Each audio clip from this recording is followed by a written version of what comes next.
किला जिसे हर किसी ने जीतना चाहा। एक किला जो भारतीय इतिहास के हर प्रमुख कालखंड में उपस्थित रहा और हर घटनाक्रम का प्रत्यक्ष गवाह बना। इसकी मौजूदगी का जिक्र वेद पुराणों से लेकर महाभारत तक में आता है। सुविज्ञा जैन की रिपोर्ट। कालिंजर का दुर्ग एक ऐसा किला जिसने कई सदियों तक भारत के राजनीतिक और सांस्कृतिक परिदृश्य को बदलते देखा। बुंदेलखंड में कभी चंदेल शासकों की शान रहे कालिंजर के इस दुर्ग में दुनिया भर के इतिहासकारों और पुरातत्ववेत्ताओं की खासी दिलचस्पी रही है। इस किले को जीतने की चाहत में न जाने कितने शासक कालिंजर तक आए और खाली हाथ लौट गए। कोई इसे भेद नहीं पाया। इसकी मजबूती की तुलना ग्रेट वॉल ऑफ अलेक्जेंडर से यूं ही नहीं की गई है। ये वो किला है जिसे महमूद गजनवी, कुतुबुद्दीन ऐबक और हुमायूं से लेकर शेर शाह सूरी तक ने हासिल करना चाहा, लेकिन सभी ने मुंह की खाई। इसे जीतने के लिए सम्राट पृथ्वीराज चौहान से लेकर पेशवा बाजीराव तक ने पूरी ताकत लगा दी थी। यह किला भारतीय इतिहास के हर प्रमुख कालखंड में उपस्थित रहा, हर घटनाक्रम का प्रत्यक्ष गवाह बना। एक इलाके के रूप में कालिंजर की मौजूदगी का जिक्र वेद पुराण से लेकर महाभारत तक में आता है। लोक कथाओं में दर्ज ये वो स्थान है जहां जाकर भगवान शिव ने समुद्र मंथन से निकले कालकूट या हलाहल विष की ज्वाला शांत की और नीलकंठ कहलाए।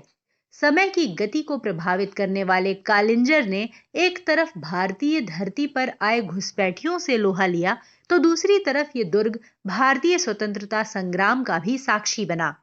भौगोलिक रूप से कालिंजर आज उत्तर प्रदेश के बांदा जनपद में आता है। जिला मुख्यालय से 75 किलोमीटर दूर विंध्य पर्वत की 800 फुट ऊंची पहाड़ी पर बना ये दुर्ग विश्व प्रसिद्ध पर्यटन स्थल खजुराहो से 100 किलोमीटर दूर है। इस किले को ख्याति बेशक चंदेल शासनकाल में मिली हो, लेकिन कालिंजर क्षेत्र का इतिहास हजारों साल पुराना है।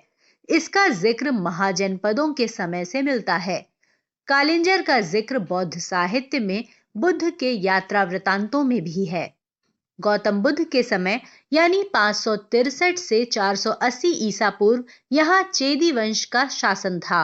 इसके बाद ये क्षेत्र मौर्य साम्राज्य के अधिकार में आ गया।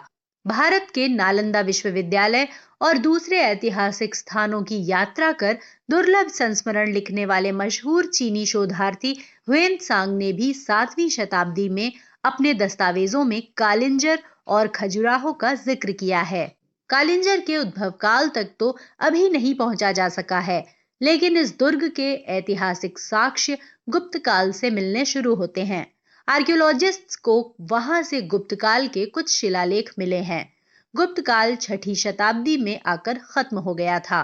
उसके बाद के कालक्रम में कालिंजर का किला कई राजाओं के अधीन रहा।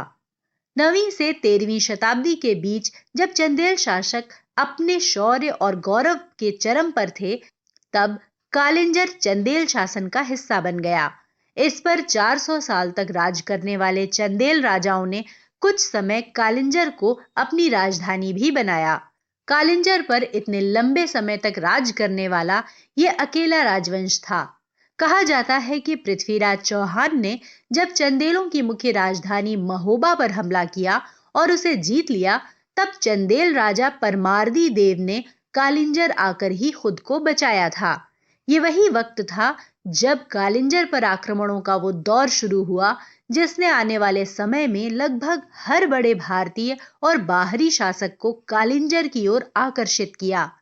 विद्वानों के अनुसार कालिंजर के प्रति इस आकर्षण की एक बड़ी वजह इस किले की भौगोलिक स्थिति थी।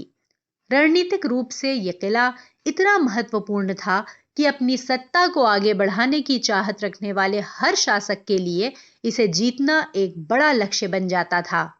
कालिंजर को जीतना राजनीति और रणनीति के साथ अपना शौर्य सिद्ध करने की एक कसौटी भी था। घने जंगलों से घिरे और पहाड़ी पर बने इस किले तक किसी भी दुश्मन सेना का पहुंचना बेहद मुश्किल था। इसकी दीवारें 5 मीटर मोटी थीं। दुर्ग की ऊंचाई ही 108 फुट थी। खास बात यह है कि जिस पहाड़ी पर इसे बनाया गया था, उसके चारों ओर चढ़ाई बेहद खड़े ढलान वाली थी। इसी वजह से दुर्ग पर तोप से हमला करना भी बेहद मुश्किल था। चंदेल शासकों के समय इस किले में कुछ महत्वपूर्ण घटनाएं भी हुईं, जिन्होंने भारतीय इतिहास का रुख मोड़ दिया। ऐसी ही एक घटना है शेरशाह सूरी का इस किले को फतेह करने की जंग में मारा जाना। ये उस समय की बात है जब दिल्ली सल्तनत पर मुगलों का शासन था। तब शेरशाह सूरी ने हुमायूं को हराकर सूरी साम्राज्य की शुरुआत की।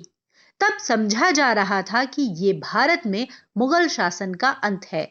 लेकिन 1545 में कालिंजर को जीतने की लड़ाई में शेरशाह सूरी के मारे जाने के कुछ साल बाद हुमायूं ने दिल्ली को फिर जीत लिया और अगले 300 साल तक भारत में मुगलों का शासन रहा। सन 1569 में अकबर ने कालिंजर पर विजय पाई और अपने नवरत्नों में से एक बीरबल को यह किला जागीर के तौर पर तोहफे में दे दिया। इसके बाद जब राजा छत्रसाल ने पेशवा बाजीराव की मदद से बुंदेलखंड से मुगलों को बेदखल किया, तब अंग्रेजों के आने तक ये राजा छत्रसाल के राज्य का हिस्सा रहा। कालिंजर के सांस्कृतिक महत्व की कहानी भी कम रोचक नहीं है। वास्तुकला के नजरिए से इस दुर्ग में स्थापत्य की कई शैलियां दिखाई देती हैं, जैसे गुप्त स्थापत्य शैली, चंदेल शैली, प्रतिहार शैली, पंचायतन नागर शैली। इसी तरह महलों की वास्तुकला में हर शासक की अपनी मौलिकता नजर आती है।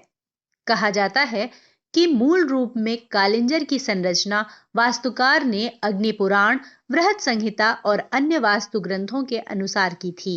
कई प्राकृतिक जलाशयों के साथ किले के बीचों बीच अजय पलका नामक एक झील है, जिसके आसपास कई मंदिर हैं। दुर्ग में प्रवेश के लिए 7 दरवाजे हैं, यानी कालिंजर को कालजयी कहा जाए तो शायद गलत नहीं होगा। किले में मौजूद नीलकंठ मंदिर भगवान शिव से जुड़ी लोक कथा की कहानी कहता है। मंदिर के ठीक पीछे की तरफ पहाड़ काटकर बनाया गया एक जलकुंड है। इसमें बने मोटे स्तंभों और दीवारों पर ऐतिहासिक शिलालेख मौजूद हैं। इस मंदिर के पीछे एक ऊंची पहाड़ी है, जहां से हमेशा पानी रिसता रहता है। पानी के रिसाव का जिक्र इसलिए महत्वपूर्ण है क्योंकि बुंदेलखंड को सूखे की समस्या की वजह से ही ज्यादा जाना जाता है। लेकिन कहा जाता है कि कई साल लगातार सूखा पड़ने के बावजूद कालिंजर की इस पहाड़ी से पानी रिसना बंद नहीं होता। कालिंजर के किले में कई महल, मंदिर और सार्वजनिक आयोजन स्थलों के अवशेष आज भी सुरक्षित हैं। उनकी नायाब नक्काशी और मूर्तिकला कालिंजर के भव्य इतिहास की गवाही देती है। बस कहीं कोई कमी दिखती है तो ये है कि इस स्थान को विश्व के पर्यटन मानचित्र में जो जगह मिलनी चाहिए वो अब तक नहीं मिली। विश्व धरोहर का दर्जा पाने के लिए जरूरी शायद ही कोई ऐसा गुण हो जो कालिंजर में ना हो। इस किले के आसपास विशाल जंगल और प्राकृतिक सौंदर्य इस क्षेत्र को इको टूरिज्म के लिए भी मुफीद बनाता है। इस कालजयी धरोहर के रखरखाव पर अगर कुछ गौर किया जाए तो कालिंजर सिर्फ देसी पर्यटकों के लिए ही नहीं बल्कि विदेशी पर्यटकों के लिए भी आकर्षण का एक बड़ा केंद्र बन सकता है। यहाँ लोग प्रकृति के बीच रहते हुए भारत के गौरवशाली अतीत की जानकारी पा सकते हैं, रूबरू हो सकते हैं इतिहास के एक अहम पन्ने से।